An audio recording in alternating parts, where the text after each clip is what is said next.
Magandang umaga mga ka-chill. Dito kami sa sa papaakyat pa ng Balin sa Sayaw. Pero hindi pa to yung paanan ng Balin sa Sayaw. Malayo pa kami doon. Yan yung signage oh. Meron pa yung kilometers kung ilang pa yung kilometrong biyahe bago ako dumating sa gandang lugar, no? Dito ka makakahinga, makakapag-isip. Dito ka makakapag-relax.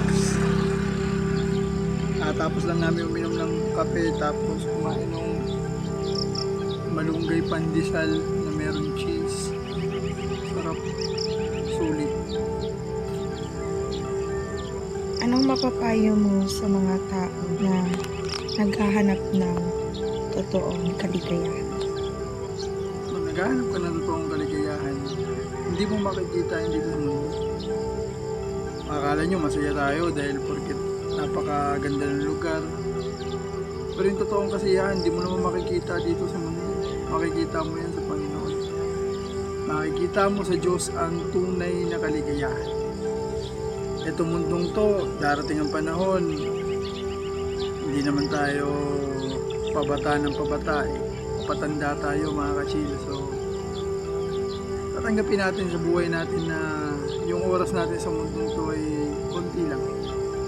At wala namang taong masasayahan kapag siya ay namatay, di ba?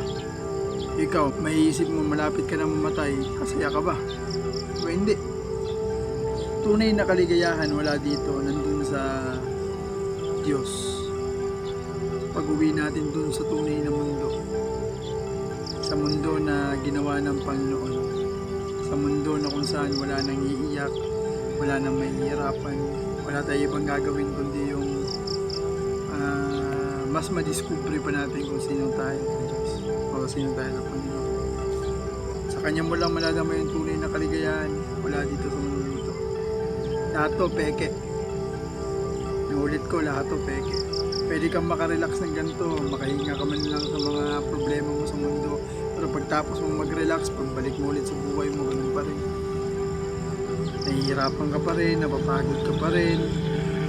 Meron pa rin mga time na napipikon ka, hindi ka pa rin masaya. Hanggang nandito ka sa mundong to, masabi ko, walang tunay na kaligayahan. Pero kapag nakauwi ka na doon sa karya ng Ama natin sa langit, doon wala nang iiyak. At doon may tunay ka ng kaligayahan.